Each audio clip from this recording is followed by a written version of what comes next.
அருமை இரட்சகருமாயிருக்கிற இயேசு கிறிஸ்துவின் ஈடு இணையில்லாத நாமத்தினாலே இந்த 2026 வருடத்தினுடைய இந்த முதலாவது வாரத்தினுடைய செய்தி கேட்க வந்திருக்கிற உங்கள் யாவரையும் நம்முடைய யூடியூப் சேனல் மூலமாக பல்வேறு இடங்களில் இருந்து இந்த வசனங்களை கேட்டு வருகிற அன்பு சகோதர சகோதரிகளையும் நான் மனதார வாழ்த்துகிறேன். அன்புக்குரிய தேவனுடைய பிள்ளைகளே, ஸ்தோத்திரம். ஆண்டவர் தம்முடைய வார்த்தையின் மூலமாக நம்மை ஆசீர்வதிக்கிறவர், நம்மை ஆறுதல் படுத்துகிறவர், நம்மை ஆயத்தப்படுத்துகிறவர். நம்புறவங்க மட்டும் தன்னுடைய வார்த்தையை கொண்டு தேவன் நம்மை ஆசீர்வதிக்கிறார், ஆறுதல் படுத்துகிறார், ஆயத்தப்படுத்துகிறார். ஆகவேதான் கர்த்தருடைய வார்த்தையை கேட்க எந்த தடைகளையும் நாம் வைத்துக் கொள்ளக்கூடாது. கர்த்தருடைய வார்த்தையை கேட்பதற்கு எந்த விதமான, அதாவது கர்த்தருடைய வார்த்தையை கேட்பதற்கு ஆல்டர்னேட்டிவா, அதற்கு பதிலாக எதையும் நாம் வைத்துக் கொள்ளக்கூடாது. கர்த்தருடைய வார்த்தைக்கு சமமானது கர்த்தருடைய வார்த்தை மட்டும்தான் கர்த்தருக்கு. ஆகவே கர்த்தருக்கு ஸ்தோத்திரம். ஆண்டவர் சொல்லி இருக்கிறாரு, அநியாயம் செய்யறவன், அசுத்தமா இருக்கிறவன் பரிசுத்தம் அடைகிறவன், நீதி செய்கிறவன். இப்ப கடைசியா அவர் ஆதாம் ஏவாளுக்கு ஒரு ஆப்ஷன் கொடுத்தார் பார்த்தீங்களா? இந்த கனியை புசிக்கலாம், புசிக்காமலும் இருக்கலாம். புசித்தால் சாவாய், புசிக்காவிட்டால் வாழ்வாய். அதே மாதிரி ஆப்ஷன் தான் கடைசியில் கொண்டு வந்து கொடுக்குறாரு. நீ இப்படிதான் வாழ விரும்புறியா, நீ இப்படிதான் இருக்க விரும்புறியா, நீ இப்படிதான் வாழ, நீ செய்ய போற விரும்புறியா, சரி அப்படியே இருந்துக்கோ. ஆனா அது நடுவில் ஒரு கூட்டம் தேவனை, ஆண்டவரை அறிகிற அறிவிலே வளர விரும்புகிறது. ஒரு கூட்டம் இன்னும் பரிசுத்தம் அடைய விரும்புகிறது. ஒரு கூட்டம் இன்னும் நீதியை தரித்து கொள்ள விரும்புகிறது.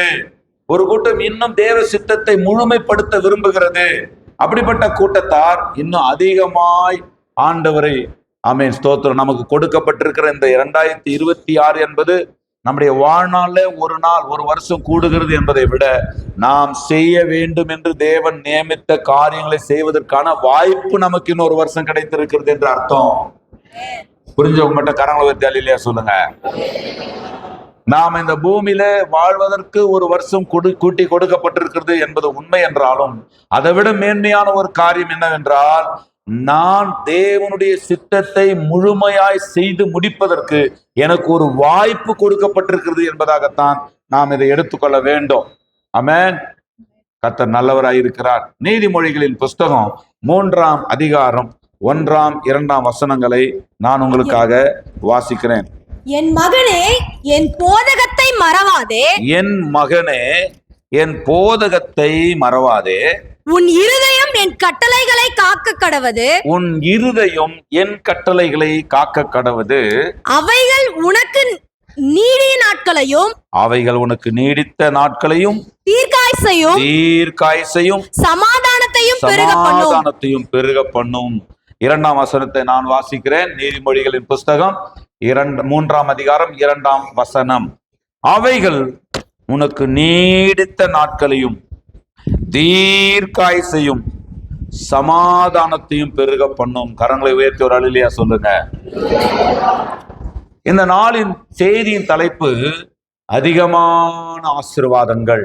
2026 ஆண்டிலிருந்து மாத்திரமல்ல, ஆண்டவர் இந்த ஆண்டுக்கு மாத்திரமல்ல, இனி வாழ்நாளெல்லாம் நமக்கு சொல்லுகிற ஒரு ஆசீர்வாதமான வார்த்தை, உங்கள் ஆசீர்வாதங்கள் அதிகமாகும். உங்களுக்காக தேவன் வைத்திருக்கிற நன்மையான ஈவுகள் அதிகப்படுத்தப்பட்டு உங்களுக்கு கொடுக்கப்படும். abundant blessings, ஆசீர்வாதமான ஒரு அதிகமான ஆசீர்வாதங்களை ஆண்டவர் நமக்கு கொடுக்க வல்லவராய் இருக்கிறார். ஆமென். இப்போ நம்ம தியானிக்கணும், சில விஷயங்களை தியானிக்கணும். கர்த்தர் ஒரு ஆசீர்வாதத்தை கொடுக்கணும், கர்த்தர் ஒரு வாக்கு தத்தத்தை கொடுக்கணும், கர்த்தர் நமக்கு நன்மையான காரியங்களை செய்யணும்னு சொன்னா, கர்த்தர் நம்மை உருவாக்காமல் அல்லது கர்த்தர் எதிர்பார்க்கிற ஒரு காரியங்கள் நம்முடைய வாழ்க்கையில இல்லாமல் ஆசீர்வதிப்பது என்பது அவ்வளவு நல்லா இருக்காது பாருங்க கர்த்தருக்கு. அப்போ இங்க ஒன்றை சொல்லிட்டு தான் ஒன்றை சொல்றாரு.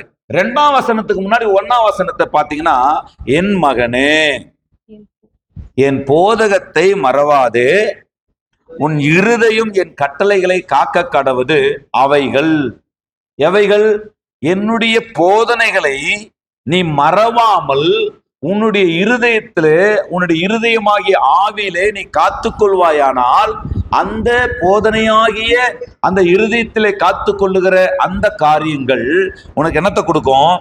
நீடித்த நாட்களையும் தீர்க்க ஆயுசையும், ஆமீன், சமாதானத்தையும் அது பெருக பண்ணும், அபண்டன்ட் பண்ணும், அது அதிகப்படுத்தும் உனக்கு இந்த வருஷங்களிலே. ஆமென். அப்ப நம்ம அந்த போதனையை குறித்து நாம சுருக்கமாய் பார்த்து நாம் இந்த ஆசீர்வாதங்களை தியானிக்க போகிறோம். போதனையின் மூலமாகத்தான் இந்த தேவனுடைய திட்டம், சித்தம் வேதாகமத்தில் வெளிப்படுத்தப்பட்டிருக்கிறது. ஆதி காலம் முதலே. அதாவது நீங்க ஆழமா யோசித்தீங்கன்னு சொன்னா, ரோமர் 16ஆம் அதிகாரம் 25, 26 ஆகிய வசனங்களை நீங்க வாசித்தீங்கன்னு சொன்னா, வேகமா வசனம், பைபிள் இல்லாம யாரும் வரக்கூடாது. பைபிள் இல்லாம சர்ச்சுக்கு யாரும் வராதீர்கள்.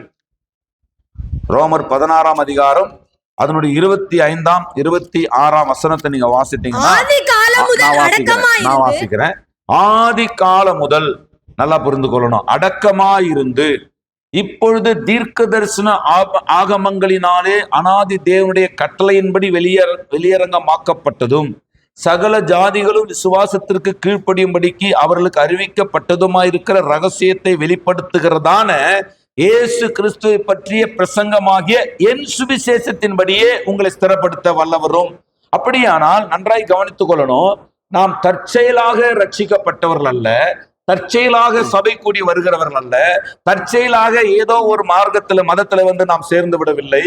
மாறாக தேவன் ஒவ்வொன்றையும் மிக ஆழமாக திட்டமிட்டு, மிக ஆழமாக அவைகளை யோசித்து இந்த உலகத்தை செயல்படுத்தி கொண்டு வருகிறார். குறிப்பாக மனிதர்களை நடத்தி கொண்டு வருகிறார். உலகம் தோன்றுவதற்கு முன்பாகவே நீங்கள் தேவனால் இயேசு கிறிஸ்துவுக்குள்ளாக முன்னறியப்பட்டவர்கள். உலகம் தோன்றுவதற்கு முன்பாகவே தேவன் நம்மை மீட்பதற்காக தம்முடைய குமாரனை ஆயத்தப்படுத்தி இருக்கிறார். உலகம் தோன்றுவதற்கு முன்பாகவே நமக்கென்று தேவன் நன்மையான காரியங்களை சிலுவையின் மூலமாக குமாரன் சம்பாதிப்பார் என்பதை முன்னறிந்திருக்கிறார்.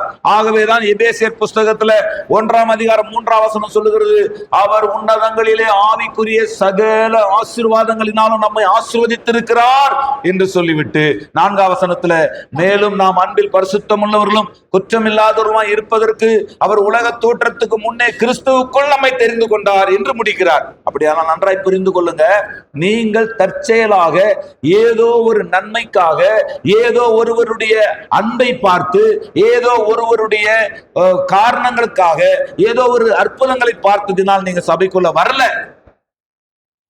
ஒருவேளை உள்ள நுழைவதற்கு யாரோ ஒருவருடைய அன்பு காரணமா இருந்திருக்கலாம். நீங்க சபைக்குள்ள வருவதற்கு ஒருவேளை உங்க மனைவி காரணமா இருந்திருக்கலாம். நீங்க சபைக்குள்ள வருவதற்கு ஒருவேளை ஒரு டிராக்ஸ் காரணமா இருந்திருக்கலாம்.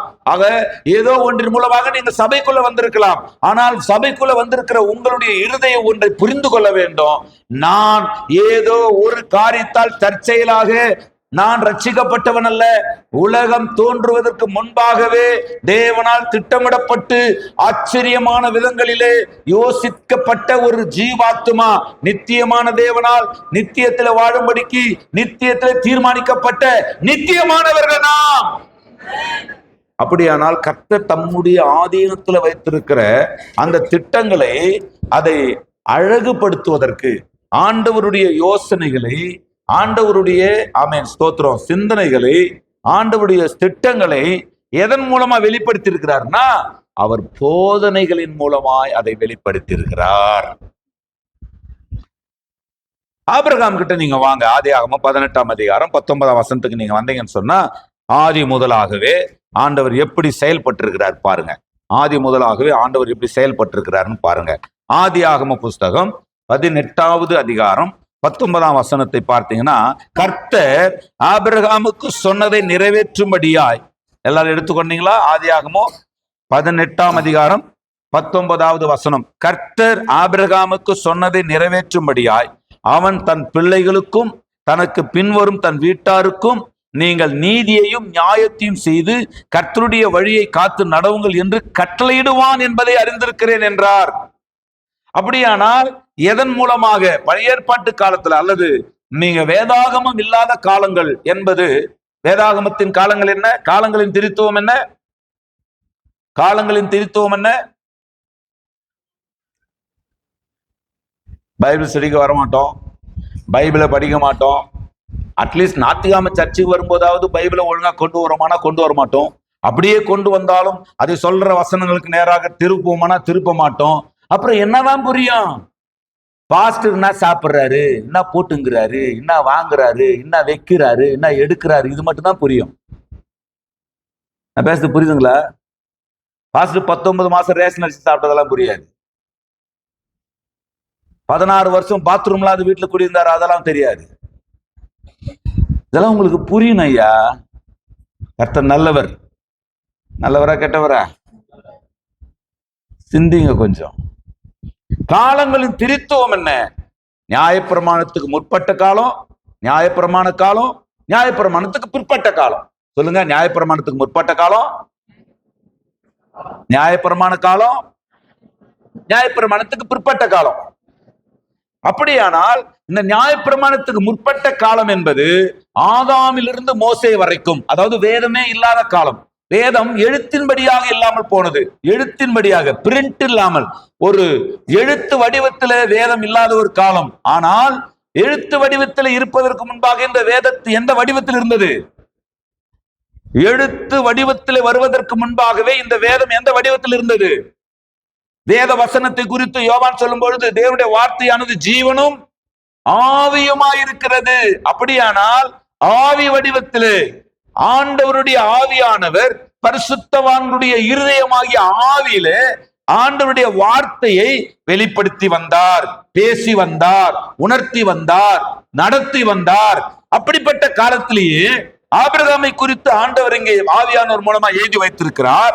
ஆபிரகாம் இந்த போதனையை நான் அவனுக்கு போதிப்பேன், அதை அவன் தன் பிள்ளைகளுக்கும் தனக்கு பின்வரும் தன் வீட்டாருக்கும் அந்த நீதியை நிறைவேற்றும்படிக்கு பேசுவான். ஏதோ ஆலோசனை சொல்லுவான்னு சொல்லல, கட்டளையிடுவான். ஆசீர்வாதங்கள் என்பது எப்படி கண்டிப்பா உங்களுக்கு வேண்டும் என்று விரும்புகிறீர்களோ, ஒரு ஆசீர்வாதத்துல எவ்வளவு உரிமையை நம்ம எடுத்துக்கொள்றோம். தகப்பனுடைய ஒரு ஆசீர்வாதத்துல உரிமை எடுக்கிறோமா இல்லையா? பிள்ளைகள் எல்லாம் பேசுறீங்க, பிரியாணி செஞ்சு வச்சிருக்கிறாங்கன்னு வச்சுக்கோங்க.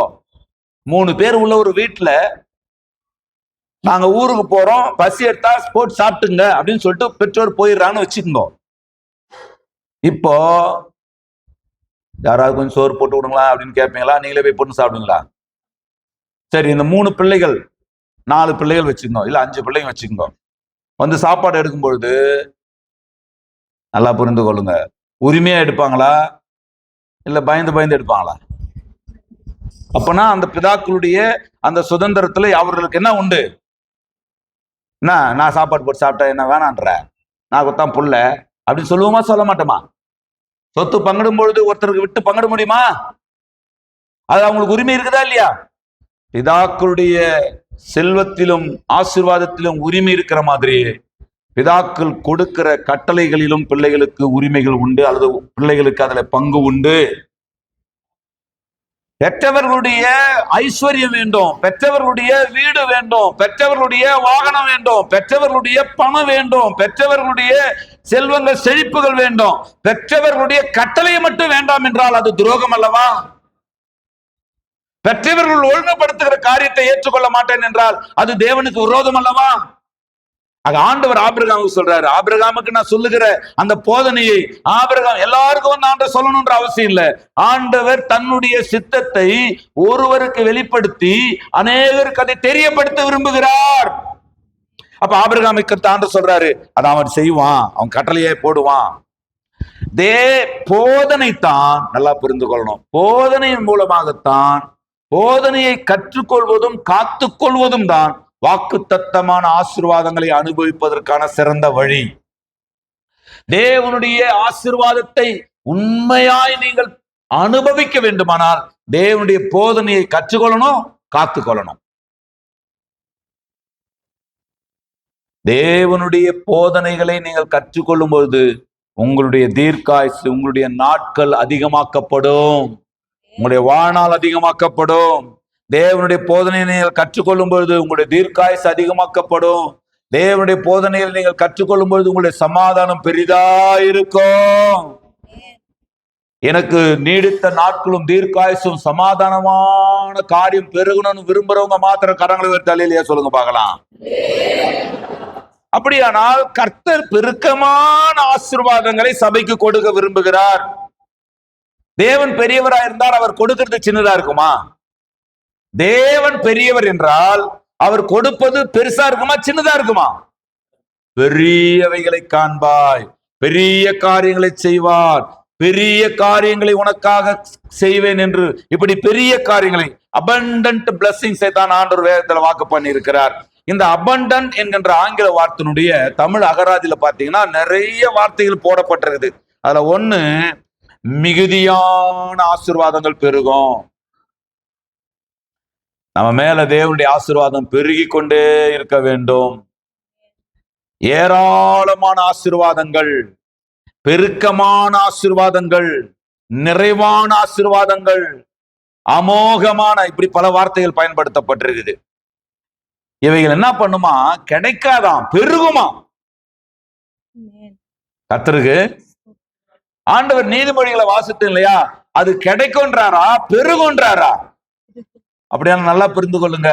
ஸ்தோத்திரம். வானம் திறந்து மன்னாவினால் இஸ்ரவேல் மக்களை திருப்தியாய் நடத்தின தேவன், பகலிலே மேக ஸ்தம்பத்தினால் இரவிலே அக்கினி ஸ்தம்பத்தினால் பாதுகாத்து சுகபத்திரத்தோடு நியமித்த இடத்துக்கு நேராய் கொண்டு வந்த தேவன், தம்முடைய ஜனமாகிய நம்மையும் வானத்தின் பலகணிகளை திறந்து ஆமென் நிறைவாய் இடம் கொள்ளாமல் போக மட்டும் நம்மை ஆசீர்வதித்து நம்முடைய எல்லைகளிலே சமாதானங்களையும் நம்முடைய குடும்பங்களிலே சந்தோஷங்களையும் நம்முடைய எதிர்காலங்களிலே எல்லா பெருக்கங்களையும் கொடுத்து ஆமென் ஸ்தோத்திரம் நிறைவாய் நம்மை நடத்துவாராக.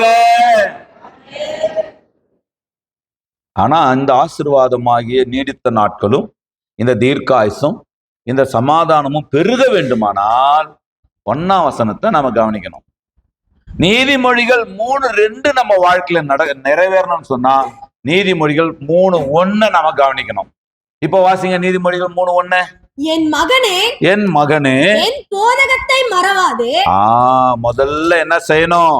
ஐயா, நீங்க நீடித்த நாட்களால் உங்கள் வாழ்க்கை திருப்தி ஆகணும், தீர்க்காயுசுள்ளவர்களாக நீங்க வாழணும், உங்க நீடித்த நாளும் தீர்க்காயுசும் சமாதானம் உள்ளவைகளா இருக்கணும்னு சொன்னா என் போதகத்தை மறக்காதே.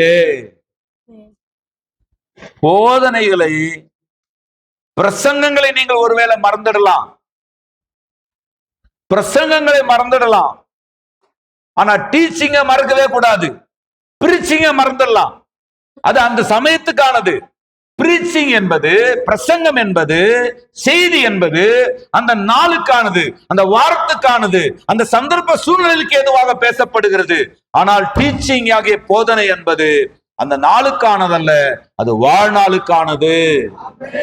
நீங்கள் கற்று நிச்சயித்துக் கொள்ளுகிற அந்த போதனைகள் தான் உங்களை தேவனுக்கு முன்பாக நீதிமான்களாய் நிறுத்த போகிறது. விசுவாசத்தினால் நீதிமான் பிழைப்பான் என்று சொல்லப்பட்டிருக்கிறது. அந்த சத்தியத்தை அறிகிற அறிவினால்தான் வேதம் சொல்லுகிறது, சத்தியம் உங்களை விடுதலையாக்க போவதில்ல, சத்தியத்தை அறிகிற அறிவு உங்களை விடுதலையாக்கும். ஆகவே நாம் அனைவரும் தேவனுடைய குமாரனை பற்றி விசுவாசத்திலும் அறிவிலும் ஒருமைப்பட்டவர்களாகி கிறிஸ்துவின் நிறைவான வளர்ச்சியின் அளவுக்கு தக்க பூரண புருஷர்களாக்கப்படணும். அந்த ஆசை நமக்கு பெருகணும்.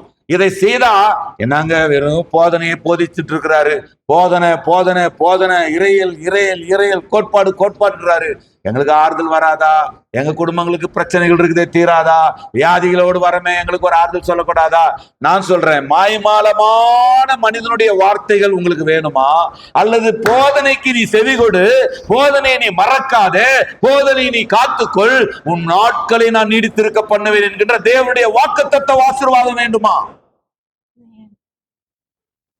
ஐயா, மனிதர்கள் போதனையை முன்ன வைக்காம இந்த வருஷங்கள் எல்லாம் கர்த்தர் உங்களை நடத்துவாராக. ஆண்டவர் சொல்வாரு. கொடுக்கிறது யாரு? கொடுக்க போறவர் யாரு? நான் கொடுக்கறதா இருந்தா நான் சொல்றது கேளுங்க, தேவன் கொடுக்கறதா இருந்தா என் மூலமா தேவன் சொல்றது கேளுங்க. புரிஞ்சவங்க மட்டும். நீடித்த நாட்களால் அவனை திருப்தியாக்கி என் ரட்சிப்பு அவனுக்கு காண்பிப்பேன். அப்ப ஆண்டவர் ஏன் நீடித்த நாட்களை கொடுக்கிறார்? அந்த நீடித்த நாள் என்பது லென்த் டேஸ், ஒரு நாளை நீட்டி பாருங்க, என்ன நடக்கும்? ஒரு நாளை நீட்டினீங்கன்னு சொன்னா, பகல் வேலை அதிகமா இருந்தால் பாதுகாப்பு அதிகரிக்கும் வாழ்க்கையில. பகல் வேலை அதிகமா இருந்தால் நம்முடைய ஆசீர்வாதங்கள் அதிகமாக போகிறது என்ற அர்த்தம். நல்லா புரிந்து கொள்ளுங்க. தாராளமா வேலையை எப்ப செய்வோம்? ஈஸியா வேலையை எப்ப செய்வோம்? எந்த வேலையும் செய்வதற்கு, பெரும்பான்மையான ஆசீர்வாதமான வேலையை செய்வதற்கு இஸ்ரவேல் மக்களுக்கு இந்த பகல் என்பது ரொம்ப முக்கியமா இருந்தது. ஏன்னா அவர்கள் பயணப்பட்டு கொண்டிருந்தார்கள். அவர்கள் பல இடங்களில, இப்போ நீங்க இரவு என்பது பாதுகாப்பானதா, பகல் என்பது பாதுகாப்பானதா? ஒரு வயலுக்கு வேலைக்கு போறீங்க, நம்மளாம் விவசாயிகள் நிறைய பேர் இருக்கிறீங்க சபையில. பகல்ல நீங்க போய் வேலை செஞ்சுட்டு வர்றது உங்களுக்கு சாதகமா இருக்குமா? இரவுல போய் வேலை செஞ்சுட்டு வர்றது சாதகமா இருக்குமா? நிறைய பேர் கம்முனே இருக்கிறீங்க. பகல்ல ஆண்டவர் சொல்றாரு, உன் நாட்கள், உன் பகல் நீடித்திருக்கும், உன் நாட்களை நான் நீடிக்க பண்ணுவேன். அப்படியானால் பிரச்சனைகளை கர்த்தர் குறைத்து ஆசீர்வாதத்தையும் சமாதானத்தையும் பெருக பண்ண போகிறார். நீங்கள் கடந்து வந்த துன்பத்தின் நாட்கள் முடிந்து கர்த்தர் உங்கள் துக்கங்களை சந்தோஷமாய் மாற பண்ண போகிறார். திருப்தியான ஒரு ஆசீர்வாதத்தை ஆண்டவர் நம்முடைய பிள்ளைகளுக்கு தர விரும்புகிறார். திருப்தியான ஆசீர்வாதம். சிலருக்கு ஆசீர்வாதம் இருக்கும், திருப்தி இருக்காது. எல்லாம் இருக்கிற மாதிரி இருக்கும், ஆனா எது இருக்கணுமோ அது உள்ளத்தில் இருக்காது. சுத்தி என்ன இருக்குதுன்றதை விட உங்களுக்குள்ள என்ன இருக்குது என்பதுதான் உண்மையான ஆசீர்வாதம். உங்களை சுத்தி என்ன இருக்குதுன்றதை பெருசா பார்க்காதீங்க. உங்களை சுத்தி இருக்கிற ஆசீர்வாதங்களை அல்ல, ஆண்டவர் முதல்ல உங்கள் உள்ளங்களிலே, உங்கள் இல்லங்களிலே கர்த்தர் தம்முடைய திருப்தியை, தம்முடைய நன்மையை பெருக பண்ண போகிறார். வேதனை இல்லாத ஆசீர்வாதம், திருப்தியான ஆசீர்வாதம் மாத்திரமல்ல, வேதனையே இல்லாத ஆசீர்வாதங்களை கர்த்தர் பெருக பண்ண போகிறார். சிலருக்கு ஆசீர்வாதம் பெருக பெருக பிரச்சனைகள் பெருகிடும். ஒரு காரியத்துல வளர வளர வேறு விஷயத்துல அவர்கள் துன்பப்பட ஆரம்பிச்சிருவாங்க. ஒரு விஷயத்துல அவர்களுக்கு ஏதோ ஒண்ணு கிடைக்கிற மாதிரி இருக்கும், ஆனா இன்னொரு 4 விஷயங்கள் அவர்களை துக்கப்படுத்துகிறதா இருக்கும். ஆண்டவருடைய பிள்ளைகளுக்கு ஆண்டவர் கொடுக்கிற வாக்கு, அல்லது ஆண்டவர் கொடுக்கிற ஆலோசனை, ஆண்டவர் கொடுக்கிற செய்தி என்னவென்றால், நான் உன்னை திருப்தியாய் ஆசீர்வதிப்பேன், அதுல வேதனையை நான் கூட்டவே மாட்டேன். நீதிமொழிகள் 10:22 சொல்லுகிறது, கர்த்தரின் ஆசீர்வாதமே. அப்ப ஐஸ்வர்யம் தேவ சித்தமா இல்லையா? நிறைய பேருக்கு ஐஸ்வர்யனாவே ஒரு மாதிரி ஐஸ்வர்யம் குர்த்தா வாங்கிக்கிறாங்க. ஆனா ஐஸ்வர்யம் பாஸ்டர், என்ன இருந்தாலும் பாஸ்டர், ஐஸ்வர்யம் எப்படி பாஸ்டர்? சரிங்க பாஸ்டர், என்னங்க இந்த மாசம் ஒரு 10 லட்சம் ரூபாய் நான் ஊழியக்காரர்களுக்கு கொடுக்கலான் இருக்கிறேன், என்ன நினைக்கிறீங்க? ஐயா, என் பேரு எழுதிங்க அதுல. ஐஸ்வர்யம் வேணுமா? ஆனா ஐஸ்வர்யம் நம்ம பெற்றா அது பாவமா? என்னையா உங்களுடைய கருத்தை? கர்த்தருக்கு ஐஸ்வர்ய தேவ சித்தம். ஒத்துக்கொள்றவங்க மாத்திரம் அல்லையா சொல்லுங்க. தம்முடைய ஜனங்கள் சுகமாய் வாழ்வதை தேவன் விரும்புகிறார். சரி, அப்போ வேதம் சொல்லுகிறது, கர்த்தரின் ஆசீர்வாதமே ஐஸ்வர்யத்தை தரும். அவர் அதனோடு என்ன பண்ண மாட்டாரா?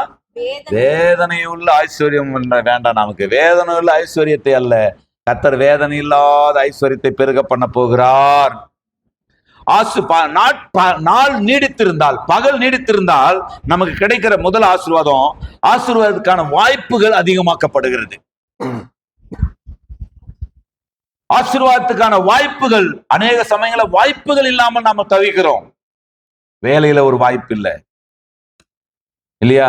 நாம கற்றுக்கொள்கிற வாய்ப்புகள் இல்லாமல் தவிக்கிறோம். நல்ல மனிதர்களோடு உள்ள உறவு என்கிற வாய்ப்பு இல்லாமல் தவிக்கிறோம். நல்ல ஆலோசனைகள் என்கின்ற வாய்ப்பு இல்லாமல் தவிக்கிறோம். ஆனா ஆண்டவர் சொல்றார், உன் வாழ்நாள் நீடித்திருக்கும், உன் நாளை நீடித்திருக்க பண்ணுவேன். அந்த வெளிச்சத்துல உனக்கான ஆசீர்வாதத்தின் வாய்ப்புகள் அதிகமாக்கப்படும். ஒரு நாள் நீடித்திருந்தால் உங்கள் இலக்கை நீங்கள் எளிமையாய் அடையலாம். 4 ஏக்கர் நிலத்தை நீங்க பயிரிடுறீங்கன்னு சொன்னா 2 ஏக்கர் அல்லது 3 ஏக்கரை தான் நீங்க ஒரு நாள்ல பயிர் வைக்க முடியுதுன்னு சொன்னா, ஒரு பகல் வேலையில பயிர் வைக்க முடியுதுன்னு சொன்னா, நாள் நீடித்திருக்க பண்ணினால் அந்த மறுநாளுக்கு அந்த வேலை போகாது. 4 ஏக்கரை நீங்க பயிர் வச்சிடலாம். அப்படியானால் இலக்கை எளிமையாய் அடைவதற்கான வாய்ப்பு நீடித்த நாள் உண்டாக்கி தருகிறது. இது வரைக்கும் நாம பெற்றிருக்கிறோம். ஆண்டவர் ஒன்னும் நமக்கு கொடுக்கலன்னு சொல்ல முடியாது, அல்லது நாம ஒன்னும் பெறலன்னு சொல்ல முடியாது. ஆனா அவைகள் திருப்தியா இருக்குதா? அவைகள் பெருக்கமா இருக்கிறதா? அவைகளில் ஒரு மனநிறைவு இருக்கிறதா? நான் பெற்றிருக்கிற சுகத்தில் நான் மனநிறைவை பெற்றிருக்கிறேனா? நான் பெற்றிருக்கிற வேலையில் நான் ஒரு மனநிறைவை பெற்றிருக்கிறேனா? நான் பெற்றுக்கொண்டிருக்கிற சம்பளத்தில் எனக்கு ஒரு மனநிறைவு இருக்குதா? நான் பெற்றுக்கொள்கிற சம்பளத்தில் எனக்கு மனநிறைவு இருக்கிறது சொல்றீங்களா? என்னுடைய வருமானத்தில் எனக்கு திருப்தி இருக்குதுங்க, அப்படி யாராவது இருக்கிறீங்களா? அப்போ எல்லாருமே கர்த்தருக்கு ஸ்தோத்திரம், ஏதோ பெற்றுக்கொண்டிருக்கிறோமே தவிர நிறைவாக பெறவில்லை. ஆண்டவர் எனக்கும் உங்களுக்கும் நமக்கும் தேவனுடைய பிள்ளைகள் ஒவ்வொருவரும் சொல்றாரு, நான் உனக்கு அளிக்கும் நன்மையால் உன்னுடைய இருதயம் திருப்தியாகும். ஐயா இன்னாயா இந்த கூட்டத்தை வச்சு இப்படி பேசுறீங்க, இவ்வளவுதானே இந்த ஜனம், இவ்வளவுதானே இந்த கிராமத்து வருமானம், இவ்வளவுதானே? இல்ல, காற்றையோ மழையோ பார்க்க போறதில்ல. ஆனால் எது நிறைவாக நிரம்பி வழியணுமோ அது நிரம்பி வழிய போகிறது. கர்த்தர் நமக்காக அற்புதங்களை அல்ல அதிசயங்களை செய்ய போகிறார். பயமில்லாமல் வாழுகிற வாழ்க்கையை தேவன் நமக்கு பெருக பண்ண போகிறார். ஆபத்து நாசம் மோசம் இல்லாத கடந்த வருஷங்களில் நீங்கள் கடந்ததை போல நடந்ததை போல சந்தித்ததை போல ஆபத்தோ நாசங்களோ மோசங்களோ இனி வாழ்நாள் உங்களை அணுகாதிருப்பதாக. வருஷத்தை அவர் என்ன பண்றாரா? நன்மையால் முடி சுட்டுகிறாராம். வருஷத்தின் முடிவு நாளில நன்மை அல்ல, வருஷம் முழுவதும் நன்மை. எல்லா நாளும் புதிய கிருபை, எல்லா நாளும் புதிய நன்மை, எல்லா நாளும் ஆண்டவரே ஸ்தோத்திரம், என் பாத்திரம் நிரம்பி நிரம்பி வழிகிறது.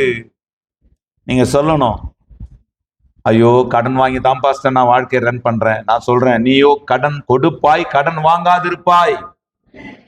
ஆண்டவர் சொல்றாரு, நீ எதுலயுமே குறைவா இருக்குது ஏன் சித்தம் இல்லப்பா, நீ எதுலயுமே நெருக்கத்தோடு இருக்குது ஏன் சித்தம் இல்ல. கர்த்தர் உங்களுடைய பிள்ளைகளுடைய எல்லா கல்வி தேவையையும், உங்கள் பிள்ளைகளுடைய எல்லா விதமான கல்லூரியினுடைய படிப்பு தேவைகளையும், பள்ளிக்கூட தேவைகளையும், எதிர்கால தேவைகளையும், அந்தந்த நாளுக்கான ஜீவியத்தின் தேவைகளையும் ஏதோ தானோன்னு கொடுக்க போறதில்ல, நிறைவாய் கொடுக்க போகிறார்.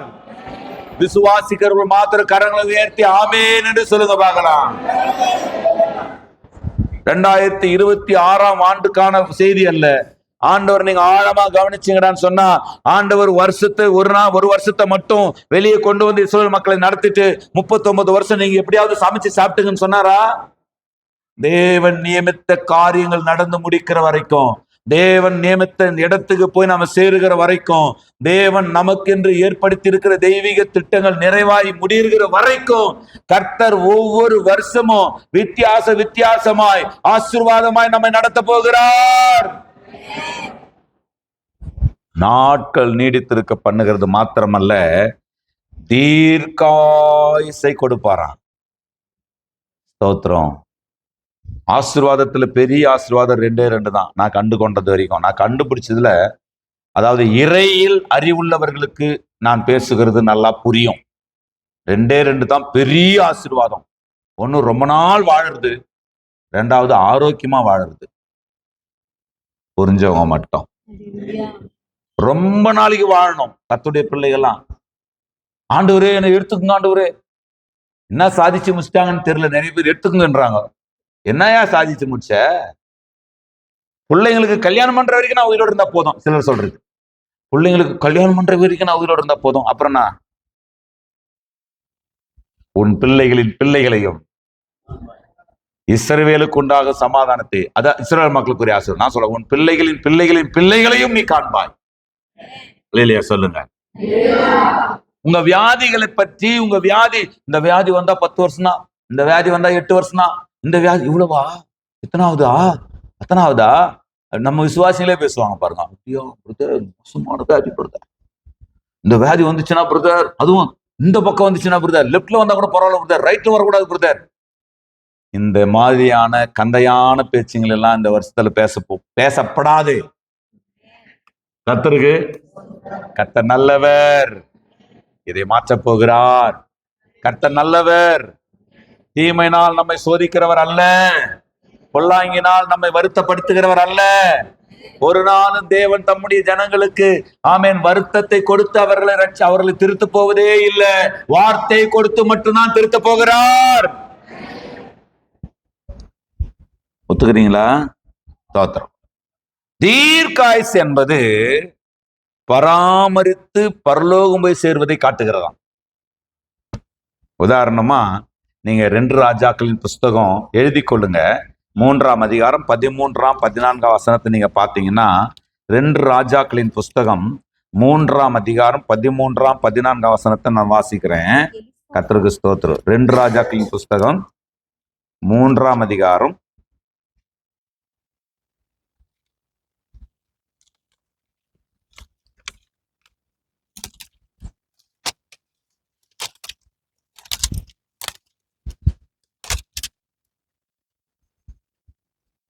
மன்னிக்கணும் 1 ராஜாக்களின் புஸ்தகம் 3ஆம் அதிகாரம் 1 ராஜாக்களின் புஸ்தகம், ஆமென் ஸ்தோத்திரம், 3ஆம் அதிகாரம் அதனுடைய 13, 14. இதுவும் அன்றி, அதாவது சாலமோன் கேட்கிற காரியங்களை அன்றி, நீ கேளாத ஐஸ்வர்யத்தையும் மகிமையும் உனக்கு தந்தேன்.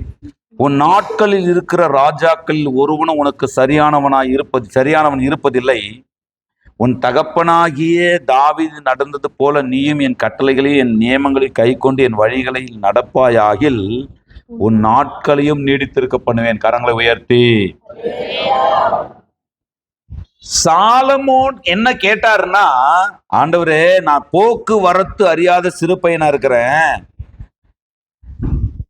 தேவரீர் இப்போதும் என் தேவனாகிய கர்த்தாவே, 3ஆம் அதிகாரம் 7ஆம் வசனம், தேவரீர் உமது அடியேனை என் தகப்பனாகிய தாவீதின் ஸ்தானத்திலே ராஜாவாக்கினீரே. நானோ வென்றால் போக்குவரவு அறியாத சிறு பிள்ளையா இருக்கிறேன். நீ தெரிந்து கொண்டதும் ஏராளத்தினால் எண்ணிக்கைக்கு அடங்காததும் இலக்கத்திற்கு உட்படாததுமான திரளான ஜனங்களாகி உமது ஜனத்தின் நடுவில் அடியேன் இருக்கிறேன். அதனால அந்த ஜனத்தை நடத்துவதற்கு எனக்கு என்ன கொடுங்கன்னா, எனக்கு ஞானத்தை கொடுங்க, ஞானமுள்ள இருதயத்தை கொடுங்கன்னு கேட்டார் கர்த்தருக்கு.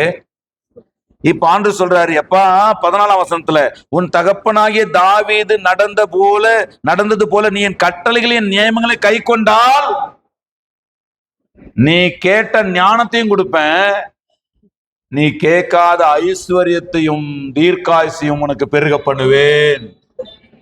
கேட்டது என்ன? சாலமோன் தீர்க்காயுசை கேட்கல, ஐஸ்வர்யத்தை கேட்கல, சாலமோன் ஞானத்தை கேட்டாரு.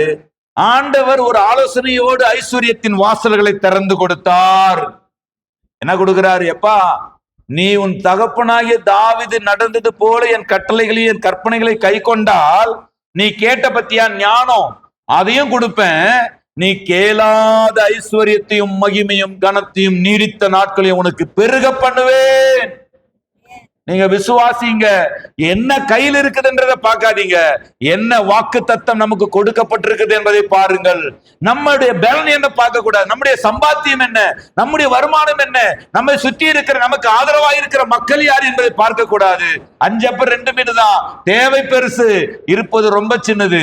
இருக்கிறத பத்தி ஆண்டவர் சொல்லல, பந்தியா உட்கார வைங்கன்னாரு. ஏன்னு சொன்னா, இருக்கிறத பத்தி அவர் பேசல, நடக்க போறத பத்தி பேசுறாரு. சொல்லுங்க, கர்த்தர் எனக்கு தீர்க்காயுசையும் ஐஸ்வர்யத்தையும் நீடித்த நாட்களையும் சமாதானத்தையும் பெருக பண்ண போகிறார். தீர்க்காயுசை பெற்றவர்களை குறித்து சங்கீதம் 21:3-8 வரைக்கும் நான் உங்களுக்கு வாசிக்கிறேன், ஏன்னா நேரம் இல்லை. சங்கீதம் 21ஆம் சங்கீதத்துல இந்த தீர்க்காயுசு பெற்றவர்கள் இயேசு கிறிஸ்துவை குறித்த ஒரு முன் அறிவிப்பு, ஒரு தீர்க்க தரிசன முன் அறிவிப்பு. இந்த வசனம் இயேசு கிறிஸ்துவை குறித்து ஒரு தீர்க்க தரிசன முன் அறிவிப்பு. என்ன சொல்றாரு? கர்த்தருக்கு ஸ்தோத்திரம். இயேசு கிறிஸ்துவை குறித்த ஒரு தீர்க்க தரிசன முன் அறிவிப்புல 21:3 உத்தம ஆசீர்வாதங்களோடே நீர் அவருக்கு எதிர்கொண்டு வந்து அவர் சிரசில் பொற்கிரீடம் தரிப்பிக்கிறீர். அவர் உம்மிடத்தில் ஆயுசை கேட்டார், நீர் அவருக்கு என்றென்றைக்கும் உள்ள தீர்க்காயுசை அளித்தீர். அப்படியானால் தீர்க்காயுசு என்பது, ஆயுசு என்பது, நல்லா புரிந்து கொள்ளுங்க. நீதிமொழிகள் 3ஆம் அதிகாரம் 2ஆம் வசனத்துல ஆயுசா தீர்க்காயுசா? ஐயா, ஆயுசு என்றால் உன் வருஷங்கள் மட்டும் கூடும், தீர்க்காயுசு என்றால் உன் வருஷங்கள் கூடி உன் முடிவிலே போய் நித்திய ஜீவனிலே பங்கடைவாய். என் போதனைகளை நீ மறவாமல் உன் இருதயத்திலே என் கட்டளைகளை நீ பத்திரப்படுத்துவாயானால் இந்த பூமியிலே உன் வாழ்நாள் கூடுவது மாத்திரமல்ல, இந்த வாழ்க்கையில் சமாதானம் சந்தோஷத்தோடு நிறைந்த ஒரு வாழ்க்கையாயிருந்து முடிவிலே நீ தீர்க்காயுசாகிய நித்திய ஜீவனிலே பங்கடைவாய். தீர்க்க தரிசனம், இயேசுவை பற்றிய தீர்க்க தரிசனத்துல இங்கே தாவீது சொல்லுகிறார் 21ஆம் சங்கீதத்திலே, கர்த்தருக்கு ஸ்தோத்திரம், அவர் உம்மிடத்தில் ஆயுசை கேட்டார், நீர் அவருக்கு என்றென்றைக்கும் தீர்க்காயுசு அளித்தீர், உமது ரட்சிப்பினால் அவர் மகிமை பெரிதா இருக்கிறது. ரட்சிப்பை பெற்ற ஜனமே, உன்னுடைய மகிமை இந்த வருஷத்துல பெரிதா இருக்க போகிறது. ஒத்துக்கொள்கிறவர்கள் கரங்களை உயர்த்து.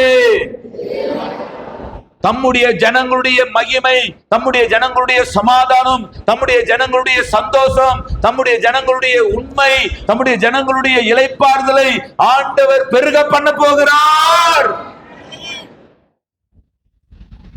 மேன்மையும் மகத்துவத்தையும் அவருக்கு அருளினீர். தீர்க்காயுசை பெற்றவர்கள் மேன்மை அடைவார்கள். தீர்க்காயுசை பெற்றவர்கள் மகத்துவமானவர்களாய் காணப்படுவார்கள். அவரை நித்திய ஆசீர்வாதங்களுக்குள்ளவராக்குகிறீர். அவரை உம்முடைய சமூகத்தின் மகிழ்ச்சினால் பூரிப்பாக்குகிறீர். நிறைய அப்படி வசனம் போயிட்டே இருக்குது. நேரங்கள் தான் நமக்கு நேரமும் போயிட்டு இருக்குது. கர்த்தருக்கு ஸ்தோத்திரம். தீர்க்காயுசை பெற்றவர்களுக்கு இந்த ஆசீர்வாதங்கள் அப்படியே கொடி போல படருகிறது. கர்த்தருடைய ஆசீர்வாதமாகிய தீர்க்காயுசை பெற்றவர்களுக்கு மகிமையும் மகத்துவமும் பரலோகம் வரைக்கும் போய் சேருகிறது. என்றென்றைக்கும் உள்ள ஆமென் ஸ்தோத்திரம். ஒரு தீர்க்காயுசை ஆண்டவர் மனிதர்களுக்கு வாக்கு பண்ணி இருக்கிறார். அப்படி தீர்க்காயுசை நீங்க பெறணும்னு சொன்னா, அது பெருகணும்னு சொன்னா, எல்லா தேவனுடைய நன்மைகளும் நம்முடைய வாழ்க்கையை நாள்தோறும் தொடரணும்னு சொன்னா, அவருடைய போதனைகளை மறக்க கூடாது. எத்தனை பேரு ஆசீர்வாதங்களுக்கு அல்லேலூயா சொன்னவங்க எல்லாம் அவர் போதனையை நான் மறக்க போறதில்லைன்றதுக்கு அல்லேலூயா சொல்ல முடிஞ்சா சொல்லுங்க பார்க்கலாம்.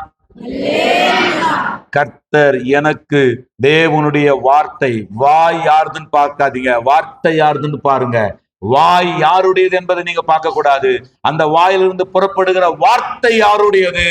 அப்படியானால் தேவன் தன்னுடைய வார்த்தையாகிய போதனையை யாருடைய இருதயம் காத்து கொள்ள போகிறதோ, யாருடைய இருதயம் அதை மதிக்க போகிறதோ, அவர்களுக்கு தேவன் இந்த வருஷங்களிலே நீடித்த நாட்களையும் தீர்க்காயுசையும் சமாதானத்தையும் பெருக பண்ண போகிறார். என்னென்னலாம் பெருக பண்ணுவாராம் எழுதப்பட்டிருக்கிறத வாசிக்கிற.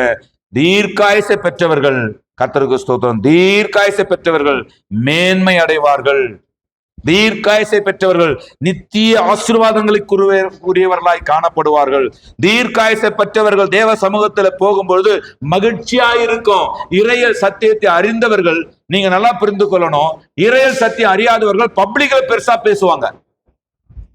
இறையல் சத்தியத்தை அறிந்தவங்க தனியா போயிட்டு மறவாமல் நினைத்தீரையா அப்படி யோசித்து அப்படியே ஒரு பாடி பாருங்களேன்.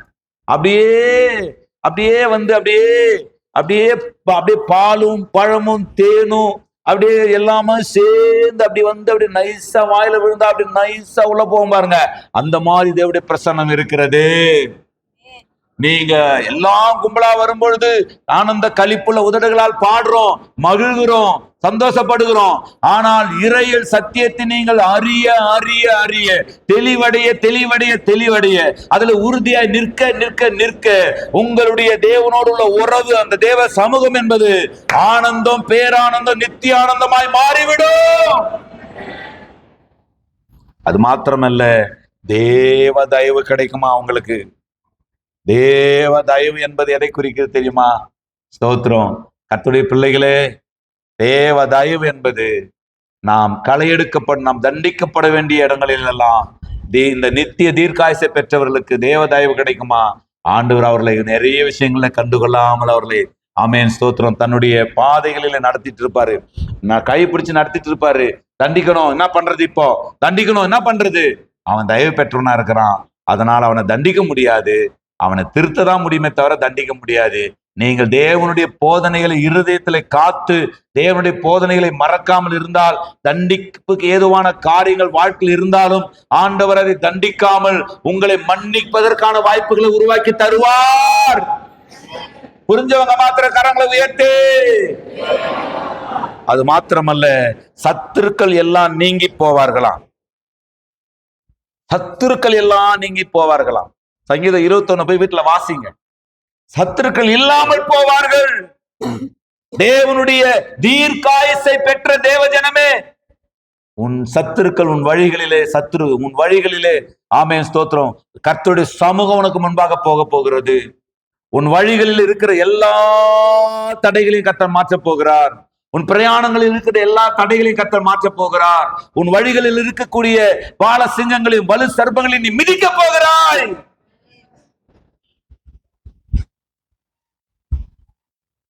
அது மாத்திரமல்ல, தீர்க்காயசை பெற்றவர்கள பைபிள்ல பாத்தீங்கன்னு சொன்னா பூரண வயதில் அவர்கள் மரித்திருக்கிறார்கள். ஆபிரகாமை குறித்து எழுதி கொள்ளுங்க, வாசிக்க வேண்டாம். 25ஆம் அதிகாரம் 9ஆம் வசனம் சொல்லுகிறது, ஆபிரகாமை குறித்து அவன் பூரண வயதில் மரித்தான். நான் சொல்லுகிறேன், கர்த்தருடைய ஜனமே, குறைந்தது 75 வயது, குறைந்தது, ரொம்ப குறைந்தது, அதுக்குள்ள யாருமே சாகக்கூடாது. அல்லேலூயா சொல்லுங்க. நீங்க அல்லேலூயா சொல்லலடான்னு சொன்னா அதனுடைய விளைவுகள் என்ன என்பதை நீங்க 75க்குள்ளேயே பார்த்துருவீங்க. அல்லேலூயா சொன்னீங்கன்னா 120 வரைக்கும் போலாம். இப்பதான் வருது நான் ஆசீர்வாதமான வார்த்தை தானே பேசுறேன். மிரட்டுறேன்னா உங்களை நல்லா ரொம்ப நாளைக்கு வாழணும் அப்படின்னு ஆசை உள்ளவங்க மட்டும் அல்லேலூயா சொல்லுங்க. ரொம்ப நாளைக்கு வாழணும், ரொம்ப நல்லா வாழணும், அவருடைய சித்தத்தை முழுமையாய் செய்து முடித்தவர்களாய் நம்முடைய வாழ்க்கையை முடிக்கணும். உலகத்தின் கடமைகளை முடிச்சுட்டு நான் ஆண்டவரே வந்துடுறேன்னு சொன்னா அங்கிருந்து ஒரு சத்தம் வரும், நான் எதுக்காக பூமியில ஒண்ணு அனுப்பணும், அந்த வேலையை ஒண்ணுமே தொடங்கவே இல்லையாமா, நீ இன்னும் என்ன பண்ண, யாருக்கோ பிறந்த, ஆம்பளையோ பொம்பளையோ பிறந்த, சீக்கிரமா வேற கல்யாணத்தை பண்ணி தொலைச்சிட்ட, சீக்கிரமா குழந்தைங்களை பெற்று எடுத்துட்ட, அதுங்களுக்கு சீக்கிரமா கல்யாணத்தை பண்ண, அதுங்களுக்கு சீக்கிரமா செய்ய வேண்டிய கடமைலாம் செஞ்சுட்டு, கர்த்தாவே தெய்வமே முடிச்சுட்டேன் ஆண்டவர், என் கடமைகள் எல்லாம் முடிச்சுட்டப்பா, நான் வந்து சேர்றேன் ஆண்டவரே. அவர் சொல்லுவாரு, உன்னை நான் எதுக்காக பூமியை அனுப்பணும், அந்த வேலையை நீ இன்னும் தொடங்கவே இல்லையே. அதனால சொல்றேன், ரொம்ப நாள் வாழறது வந்துட்டு ஏதோ ரொம்ப நாளைக்கு சாப்பிட்டுக்குன்னு இந்த மூஞ்சி முகரங்கள் எல்லாம் பார்த்துக்கின்னு இருக்குன்றதுக்காக இல்லை. எதற்காக இங்கே வைக்கப்பட்டிருக்கிறோமோ, எதற்காக இங்க வைக்கப்பட்டிருக்கிறேனோ, ஆண்டவர் எதற்காக இந்த உலகத்துல மனிதனை அனுப்பி இருக்கிறாரோ, தனிப்பட்ட ஒரு ஆள் தத்துவமா என்னுடைய ஆவி ஆத்துமாவை கொண்டு வந்து ஏன் இந்த சரீர மாம்சத்துல வைத்திருக்கிறாரோ, அந்த சித்தத்தை பூரணமாய் நிறைவேற்றி முடித்து, பிதாவே என்னுடைய ஆவியுடைய கைகளில் ஒப்பு கொடுக்கிறேன் என்பதுதான் தீர்க்காயுசு பெற்றவர்களுடைய தீர்க்கமான முடிவு. புரிஞ்சவங்க மட்டும் வண்டியை வேகமா ஓட்டுறியா, தேவ சித்தத்துக்கு எதிராக ஓட்டுறன்னு அர்த்தம். எண்ணெயை அதிகமா ஊத்தி சமைக்கிறியா, சாராயம் குடிக்கிறவனை விட கேவலமானவர்கள் எண்ணெயை ஊத்தி சமைக்கிறவங்க. தமாசுன்னு நினைக்கிறீங்களா? டேஸ்ட் வரட்டுன்னு சொல்லி வேஸ்டா போயிடாத. தோத்துறோம். எந்த மாதிரி தண்ணி குடிச்சா ரொம்ப நாளைக்கு உயிர் வாழ்வி, அந்த மாதிரி யோசித்து குடி. எப்படிப்பட்ட சாப்பாடு சாப்பிட்டா ரொம்ப நாளைக்கு வாழ முடியுமா, அப்படி யோசித்து சாப்பிடு. எப்படிப்பட்ட இடத்துல தூங்கினா, எப்படிப்பட்ட இடத்துல வாழ்ந்தா, எப்படிப்பட்ட அவன் வளர்ந்துடணும்னு பட்டணத்துக்கு ஓடிடாத. எங்க இருந்தா தேவசத்தை நிறைவேறுமோ அங்கிருந்து வாழ்க்கையை வாழ பழகுங்கள். ரொம்ப நாளைக்கு வாழணும் நீங்க ஆசைப்பட்டாதான் ஆண்டவர் வாழ்வதற்கான வாசல்களை திறப்பார். கர்த்தருக்கு அது மாத்திரமல்ல, அதுல முடிக்கும் போது சொல்றாரு, சமாதானம் பெருகும். தம்முடைய ஜனங்கள், வேதம் சொல்லுகிறது, உன் பிள்ளைகள் எல்லாரும் கர்த்தரால் போதிக்கப்பட்டிருப்பார்கள், உன் சமாதானம் பெரிதா இருக்கும். பக்கத்துல இருக்கிறவங்க கையை பிடிச்சு சொல்லுங்க, உங்க சமாதானம் இந்த வருஷத்துல மாத்திரமல்ல, வாழ்நாள் எல்லாம் உங்க சமாதானம் பெருசா இருக்க போது.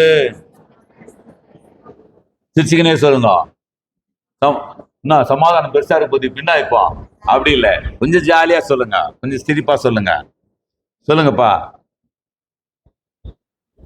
ரியானு யாரா சொல்லுங்க பார்க்கலாம். ரியானுக்கு யாருன்னா சொல்லுங்க. ரியான் பேரை மாத்தணும். முதல்ல கையை பிடிச்சி சொல்லுப்பா, உன் சமாதானம் பெருசா இருக்க போது, உன் சமாதானம் பெருசா இருக்க போதுன்றான் அவன். எஸ் நல்லவர், எஸ் நல்லவர். நீங்க நல்லா புரிந்து கொள்ளுங்க. ஏசாயா 32:18 ஒரு வசனம் இருக்குது. ஏசாயா 32:18 கர்த்தருக்கு ஸ்தோத்திரம், ரொம்ப அற்புதமான ஒரு வார்த்தை. ஏசாயா 32:18, என் ஜனம் சமாதான தாபரங்களிலும் நிலையான வாசஸ்தலங்களிலும் அமைதியாய் தங்கும் இடங்களிலும் குடியிருக்கும். நல்லா சொல்றாரு பாருங்க, சமாதானம், நிலையான, அமைதியான. அப்ப ஆண்டவர் ஆசீர்வதிக்கிற இருதயம் உள்ளவரா? இல்லன்னா அப்படியே எப்பொழுதுமே கோவம் கரியும் வச்சுக்கணும், நியாயத்திற்குள்ள உட்காந்துன்னு எங்க போன, நான் பண்ண, நான் பண்ண, எங்க போன, 1 மணிக்கு என்ன பண்ண, 2 மணிக்கு என்ன பண்ண, ஒரு அப்படியே விசாரணை பண்ணிட்டு இருப்பாரா? என்ன பண்ணிட்டு இருந்த, ஏன் அவ்வளவு லேட்டா வந்த, ஏன் அவ்வளவு லேட்டா போன அப்படின்னு விசாரணை பண்ணிட்டு இருப்பாரா? ஐயா, அவர் என்ன சொல்றாரு பாருங்கய்யா, அவருடைய இருதயம் பாருங்கய்யா. சமாதானமான தாபரங்களை நீ வாழ்வாப்பா. எப்பா, நான் உன்னை சமாதானமான இடத்துல வாழ வைப்பேன்.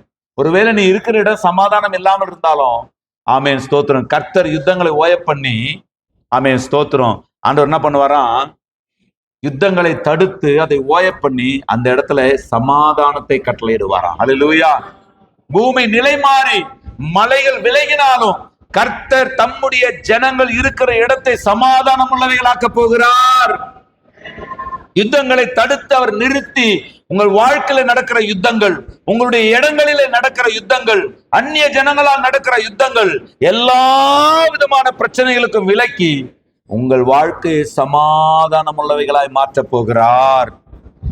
அது மாத்திரம் இல்ல, சமாதானமான தாபரங்களிலும் நிலையான ஸ்தலங்களிலும், அதான் நான் சொல்றேன், நிலையான இடங்கள், நிலையான வேலைகள், நிலையான வருமானங்கள், நிலையான வாசஸ்தலங்கள், நிலையான பொருட்கள் இல்லையா? ஒரு பொருளை ஐயா கொஞ்சம் இது கடன் கூட, கொஞ்சம் இந்த வண்டி கொஞ்சம் கூட, அதை கொஞ்சம் கூட என்று வாங்குறவர்களாக நம்மை அல்ல, தேவைப்படுறவங்களுக்கு எப்பா உனக்கு தேவைப்பட்டா இது எடுத்துன்னு போயிட்டு ஒரு 2 நாள் பயன்படுத்திட்டு கொண்டு வந்து விடுன்னு சொல்றவங்களா கருத்து நம்மளை மாற்ற போகிறார். ஒரு கல்யாணத்துக்கு போனா ஏதாவது ஒரு புடவை, நல்ல புடவை இருந்தா கொடுங்கன்றவங்களாக அல்ல, இல்லாதவர்களுக்கு கொடுக்கிறவர்களாக கர்த்தர் நம்மை மாற்ற போகிறார். நம்மை ஆண்டவர் கீழாக்காமல் மேலாக்க விரும்புகிறார். எல்லா நிலைகளிலும் பாருங்க, நீங்கள் நலமானதை புசித்து மதுரமானதை குடித்து இல்லாதவர்களுக்கு உங்கள் பங்கு என்ன பண்ண போறீங்க? கொடுக்க போகிறீர்கள். தேவன் மற்றவர்களிடத்திலிருந்து உங்களை எதிர்பார்க்கிறவர்களாக அல்ல, மற்றவர்களை நீங்கள் எதிர்பார்க்கிறவர்களாகவும் அல்ல. நல்லா புரிந்து கொள்ளணும். நிறைய நேரங்கள் நாம பண்ற தப்பு என்னன்னா, மற்றவர்களிடத்தில் நம்ம எதிர்பார்க்காம இருக்கிற ஆசீர்வாதங்களை தேவன் நமக்கு தரும்போது மற்றவங்களை எதிர்பார்க்க வச்சிருவோம். நிறைய பேருக்கு லேட்டா புரியும். மற்றவர்களை கர்த்தர் மற்றவர்களிடத்திலிருந்து நம்ம எதிர்பார்க்காத ஒரு ஆசீர்வாதமான ஒரு வழியில கர்த்தர் நம்ம நடத்தும் பொழுது மற்றவர்கள் நம்மை எதிர்பார்க்கிற மாதிரியான சூழ்நிலைகளை நாம் உருவாக்கி விடக்கூடாது. குறிப்பாய் ஊழியர்கள் நம்மை எதிர்பார்க்கிறவர்களாய் உருவாக்கி விடக்கூடாது. தேவன் நமக்கென்று கொடுத்திருக்கிற சபையை நாம் கனம் பண்ணாமல் தேவனால் நாம் கனப்படுத்தப்பட வேண்டும் என்று நினைப்பது அபத்தம் அல்லவா? எஸ் நல்லவர். அது மாத்திரமல்ல, சமாதானம் ஒரு நதி போல ஓடி வருமா? என்ன நதி போல ஓடி வரும்? அவங்களுக்கு தெரிஞ்ச நதி எது? ரொம்ப நல்லா அவங்களுக்கு தெரிஞ்ச நதி எது? யோர்தான் நதி அவங்களுக்கு நல்லா தெரியும், நைல் நதி அவங்களுக்கு நல்லா தெரியும். இந்த 2மே வற்றாத நதிகள். கரங்களை உயர்த்தி. அப்படியானா சமாதானம் வற்ற போறது இல்ல வாழ்க்கையில, இல்லையா? வாழ்க்கையிலே கசப்புகள் கலந்திட்டாலும் பாசமுள்ள ஒரு மரம் கூட வருது. எல்லாம் சேர்ந்து, வாழ்க்கையிலே கசப்புகள் விட்டாலும் பாசமுள்ள ஒரு மரம் கூட வரு. மாறாவின் நீரை தேனாக மாற்றும் என் இயேசு என்னோடு. மாறாவின் நீரை தேனாக மாற்றும் என் நேசர் என்னோடு. சமாதானம் ஒரு நதியை போல ஓடி வரும். நீ சமாதானத்தின் நகரம் என்று பெயர் பெறுவாய். சமாதானத்தின் நகரம் எருசலேம். சமாதானத்தின் நகரத்துல என்ன இருக்குதுன்னா தேவாலயம் இருக்குது. தேவாலயம் இருக்கிற இடத்துல தேவன் இருக்கிறார். தேவன் இருக்கிற இடத்துல சமாதானம் இருக்கிறது. சமாதானம் எப்படியா இருக்கு போதான்? ஒரு நதி போல தம்முடைய ஜனங்களின் பக்கமாய் திருப்ப போகிறார். தேவன் தம்முடைய ஜனங்களை சமாதான தாபரங்களிலே அவர் நடத்த போகிறார். உன் கால்கள் சிக்கி கொள்ளாதபடி, உன் கால்கள் இடராதபடி, உன்னை காக்கும்படிக்கு தேவன் தம்முடைய தூதர்களுக்கு கட்டளையிட போகிறார். அவர்கள் உனக்கு முன்பாக போய் அவனுடைய கோணலான எல்லா வழிகளையும் செவிப்படுத்தி எந்த மனிதர்களை நீங்கள் சந்திக்க போறீங்களோ, எந்த அதிகாரியை சந்திக்க போறீங்களோ, எந்த பிரச்சனையை சந்திக்க போறீங்களோ, எந்த விதமான ஒரு எதிர்வாளிகளை சந்திக்க போறீங்களோ, கர்த்தர் உங்களுக்கு முன்பாக போய் அங்க இருக்கிற கடினமான தன்மைகளை எல்லாம் உடைத்து உங்களுக்கு சாதகமான மனிதர்களை, சூழ்நிலைகளை அங்க ஏற்படுத்தி வைக்க போகிறார். யெகோவா சாலோமின் சமாதானமும், சமாதானத்தின் ஆசீர்வாதமும், யெகோவா சம்மாவின் தெய்வீக துணையும் 2026 ஆண்டில் சிடிசி சபையாரையும் தேவனுடைய பிள்ளைகளையும் அதிகமாய் பெருகி தொடர்வதாக. நீங்க விசுவாசித்து அப்படியே எஸ்ன்னு சொல்லி பெற்றுக்கொள்ளுங்க. ஆண்டவரே, நீங்க சொல்ற வார்த்தையை நான் பெற்றுக்கொள்கிறேன். யெகோவா சாலோமின் சமாதானத்தின் ஆசீர்வாதமும், யெகோவா சம்மாவின் தெய்வீக துணையும் 2026 சிடிசி சபையாராகிய நமக்கு மிகவும் அதிகமாய் அதிகமாய் அதிகமாய் பெருக போகிறது. ஆக நீடித்த நாட்களும் தீர்க்காயுசும் சமாதானமும் கர்த்தர் தம்முடைய ஜனமாகிய நமக்கு பெருக பண்ண போகிறார். எப்ப தெரியுமா?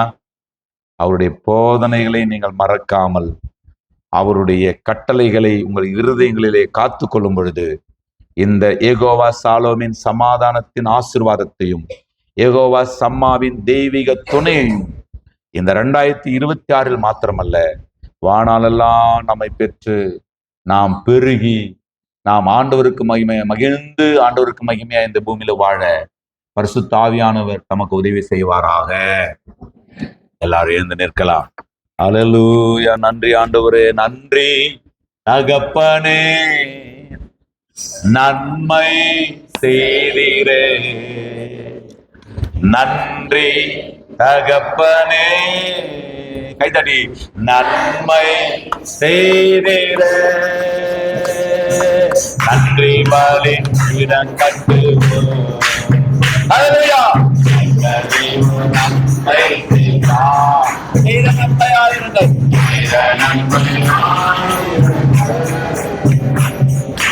சொல்லி சொல்லி பாடுவே.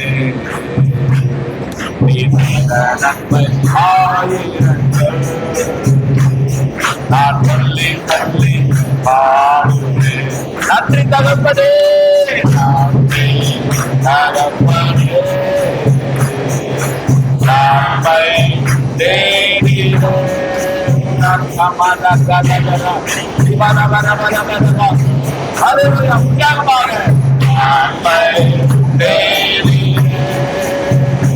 தகப்பனே, நன்றி தகப்பனே, நன்மை தேடினே. கற்றுக்கொண்ட வார்த்தைகள் கடற்கரை கற்று பயன்படுத்துவோம். ஆமீன், ஆமீன், ஆமீன், ஆமீன். நீடித்த நாட்களும் தீர்க்காயுசும் சமாதானமும் நம்முடைய வாழ்க்கையில பெருகட்டும், பெருகட்டும், பெருகட்டும், பெருகட்டும். தேவனுடைய பெருகட்டிய நல்லவனாய் இருக்கிறார். தேவனுடைய பெருகட்டிய நல்லவனாய் இருக்கிறார். ஆமென். ஆண்டவரே, உம்முடைய வார்த்தையாகிய போதனைகளை இருதயத்தில் மறவாமல் நாங்கள் காத்துக் கொள்ளும் பொழுது இந்த ஆசீர்வாதங்கள் எல்லாம் எங்களுக்கு பலிக்கட்டும்.